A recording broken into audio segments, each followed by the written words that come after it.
Hello YouTubers and welcome to Big Buddha is Watching. I'm Big Buddha and today I'm going to be looking at Lenny Live and Unleashed.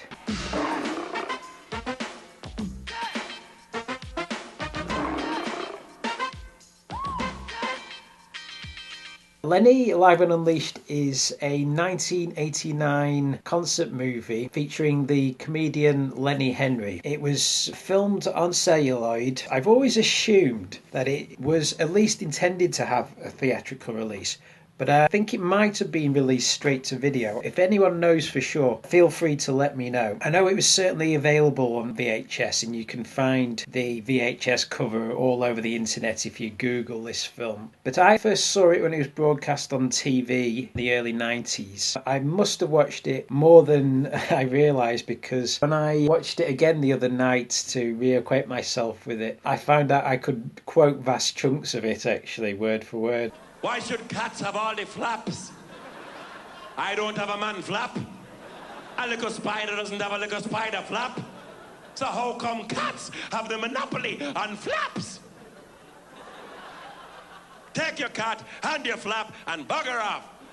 So I think I must have watched this more than I thought actually. But I think the intention with this film was that there was kind of a tradition in the US for comedians to do concert movies, especially African American comedians. Richard Pryor has 4 concert movies that all got theatrical releases. I don't want to never see no more police in my life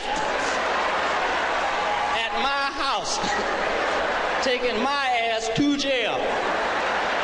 And Bill Cosby also has a couple that got theatrical releases. And of course, I think probably the most famous example is Eddie Murphy with his concert movie Raw.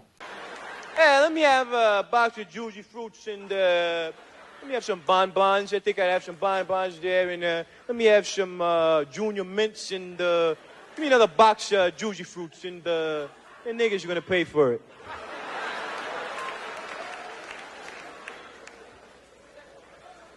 Excuse me? I think that's probably the most famous example of the theatrical release concert movie. It was a thing for a while. At least with black comics, the cinema release for their shows seemed to be the thing. It doesn't really happen anymore. But I want to flag up Lenny Live and Unleashed because I think it's actually one of the best examples of the concert movie really put on film, and I'll get into why later. I was probably too young to see his BBC show. This is kind of the big screen version, the tour version of that show, because it's not just stand-up. It's not strictly speaking sketches. He does stand-up as himself, but interspersed amid 10-minute sets of stand-up. He does, they're kind of like character monologues, and the characters were all characters from his TV show, the Lenny Henry Show.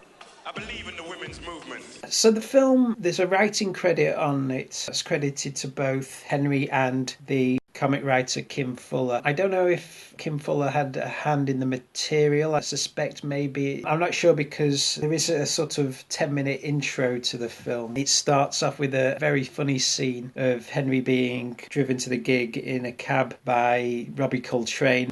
I don't know, there's some funny people about. Oh, and under what stone are they hiding? I've seen all these smarty pants, excuse my politics, comedians. They're all shite, if you'll pardon my Francaise. You know me, I like the old-fashioned stuff, you know? Bit of slapstick, custard pie in the face, well-rehearsed cruelty. Coltrane was an actor who was on the top of his game, really, in the 80s.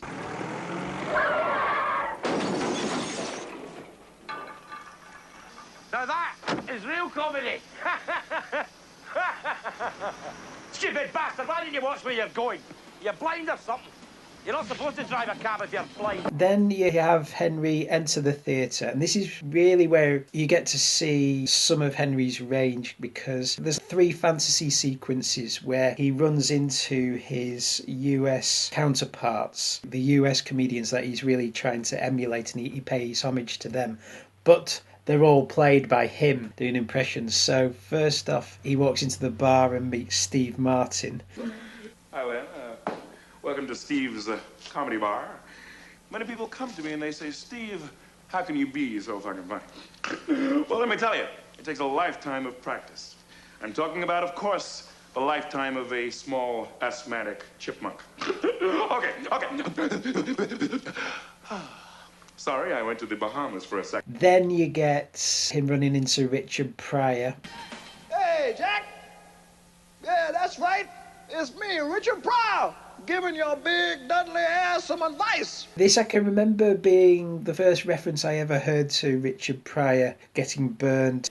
You remember when I was messing around with drugs and burned my ass up? I set my ass on fire. It hurt too, man. I tell you what, I got 20 minutes of material out of that page. I had no idea, because I only knew really Richard Pryor at the time from like Superman 3 and Brewster's Millions. I'd never heard of the attempted suicide story. Very, very funny impression of Richard Pryor, and a very funny Oscar Wilde quote mixed in there. And Oscar Wilde was a crazy English dude. You probably heard of him. Oscar Wilde said, to be married once is a mistake. To be married twice is unlucky.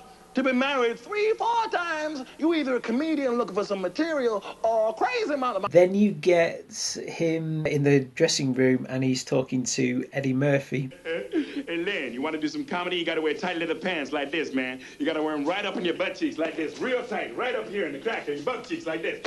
All right, tight as a drum, Len. So, straight from the get-go, Henry lays down what he's trying to do here. He's trying to do the British equivalent of Richard Pryor Live or Eddie Murphy Raw, but doing his own thing. Then the show starts. It starts with a song called Bad Jokes, in which Henry comes out and he sings a song which is basically just a collection of bad jokes. I feel like busting loose with some bad jokes. I feel like busting loose with some bad. Listen. A man walked into a butcher's shop. He said, "A pound of bacon, please." The butcher said, "Lean back." He said, "A pound of bacon, please." There's 2 or 3 songs throughout the film. So what you really have here is the midway point, I think, in the 80s between variety entertainment, where comedians had to sing and dance and do a musical set as well as their comedy act. So you get the meeting of light entertainment with the 80s alternative comedy, which is based around observational humour, which is a lot of what his stand-up was about. Henry's a great stand-up. Take away the bravado and the silly faces and the cheeky boy next door act that he does, and a comedian still has to live and die by the material. He must have had a strong collaboration with Kim Fuller, because the material is very strong, as well as doing the standard stuff about having arguments with your wife. You're going through the argument in your head. If only I'd said that, I would have won. Should have said that, I would have won. And ranting about cat flaps. There's some deeper stuff in there as well about him going to Jamaica, pot smoking, and going to Africa and finding his roots. Found my roots. If you're black, you have to walk around in Africa like this. It means you're finding your roots.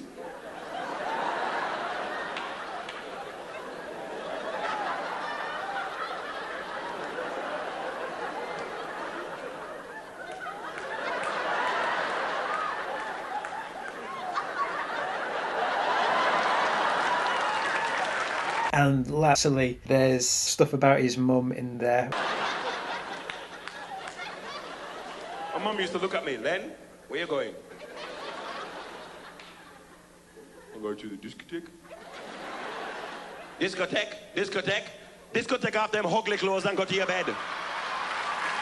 No! His mum's passed away now, but I think he had a very interesting relationship with his mum that I won't go into here. Both his parents sort of permeate his stand-up routine a lot. She'd walk in. "Where is the criminal?" "You bring shame and tribulation down on my family? You mean to say you is a alcoholic now? You with the 3 stripes, let me a truncheon. You mustn't do it again. You mustn't come in." You found out later that there was kind of an interesting backstory with his parents, both West Indians who'd come and emigrated over to the UK in the 50s. So like I say, you get the stand-up, but where this diverges from Raw and Richard Pryor Live is you also get the sketch characters, the character monologues. So you have Delbert Wilkins, who's a radical DJ. He looked in, he said, is she having a baby? I said, yeah, but if you keep us hanging around any longer, it'll be out looking for work, you know what I mean? Fred Dredd, who I think was based on the political reggae star Linton Kwesi Johnson. What's interesting about that segment is it's just a musical number. Meanwhile, the world is turning, churning, cracking and burning, but all people talk about is how much they're earning.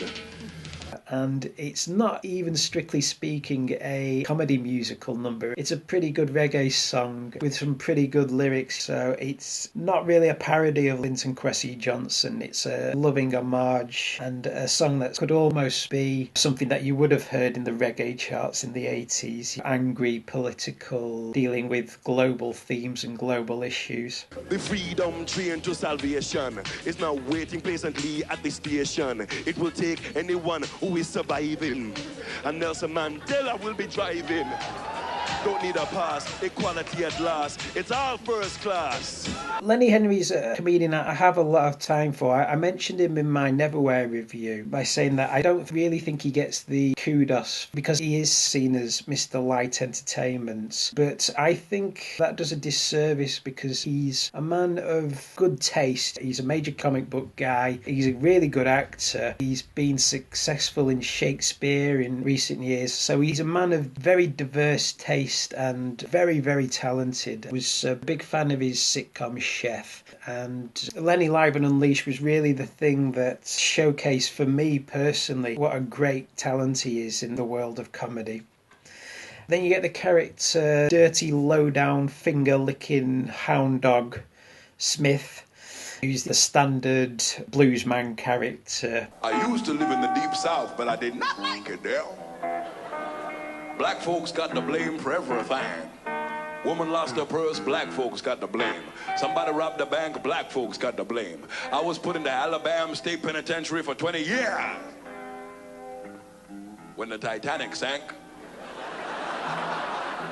And an appearance by Jeff Beck on guitar to accompany him. Okay, yeah, Jeff Beck just appears in the middle of this film. One of the greatest guitar players in the world. He just comes onto the stage, does 5 minutes. I said, I put my trust in the jury. 12 true men and good. Then the jury walked in, a dozen guys, white hoods. Wasn't even Halloween. I got the I'm in deep shit blues.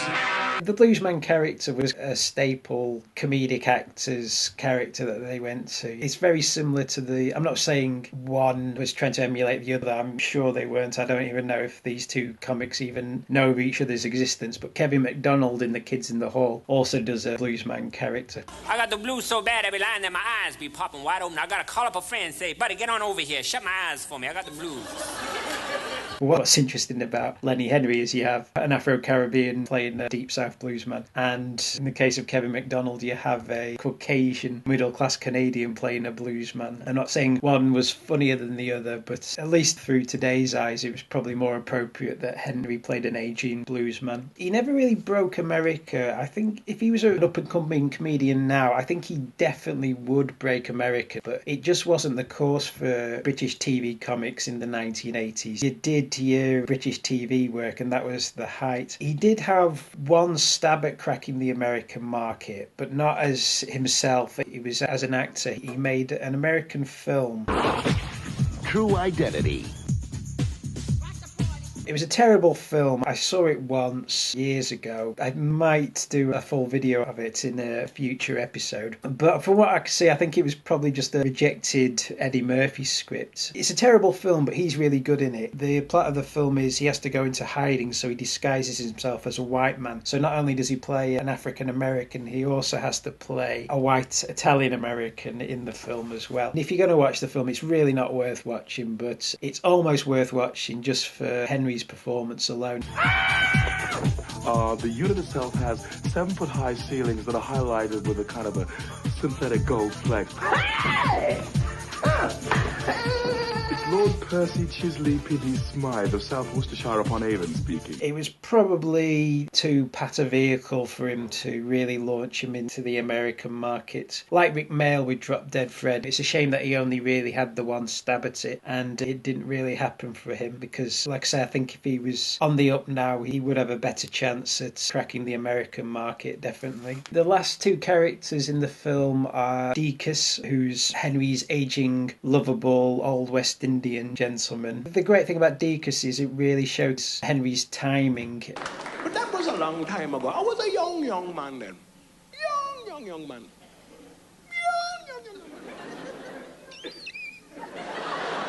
It's an easy way to get laughs with that character because he knows that, as well as the funny voice and the funny backstory, he can get a laugh with a pause. When the war was over, that mean it finished. I went back to Jamaica in a boat. Just the pause between and a boat that gets the laugh. And then the final character he plays, which is really his signature character, and of course it's the one you save towards the end because it's a larger-than-life personality playing a larger-than-life character in the form of Theopolis P. Wildebeest. I believe in the women's movement. I hate it when they just lie there. Who's an oversexed singer in the sort of mould of Barry Manilow, but he looks like the lead singer of Cameo. There he has the most interaction with the audience, where he goes out and he pulls up a member of the audience to serenade on the stage. So where you from, girl? Earl's Court. No, I'm not. Earl's Court? You sure you ain't got no Jamaican in you? Would you like some? It's a joke, goddammit. A really, really fun way to end the movie, and ends the film in a cinematic way because of the over-the-top, show-stopping nature of the set piece and the song. Before the night is through, I'm gonna show you just what my body can do. You see, Claire? Let me show you something, girl. Come here.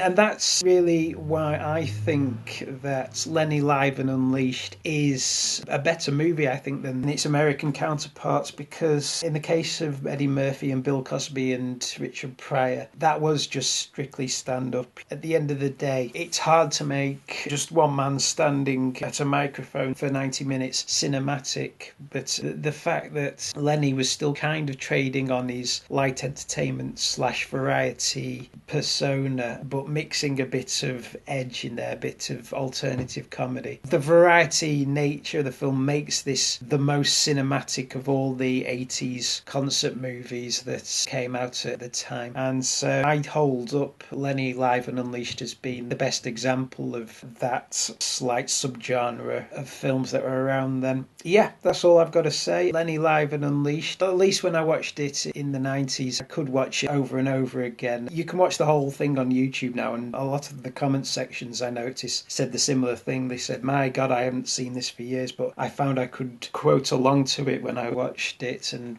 that was exactly my experience watching it again the other night. It's one that I will come back to every 10 or 15 years. I'm sure it's probably been about 15 years since I watched it last, but whenever I do, I always have a really good time, really enjoy it. So that's all for me now, folks. This is me, Big Buddha, signing off, and I shall see you all out there in YouTube land. 6 hours later, Butch still hadn't come back, so they sent out a search party. They sent out a search party. They went looking over here. They went looking over there. They looked down the alleyway. Butch was down there with a lady dog, and they were getting it on. Butch was getting it on. The guy said, Butch, you've never done this before? Butch said, ha, I never had the money before. I said, bad jokes. Said bad jokes. I'm talking about bad jokes. Steve, surely beneath every funky white comedian, there's an even funkier black comedian struggling to get out. Oh no, my secret is revealed. Wild and crazy, this, my friends. Cut it.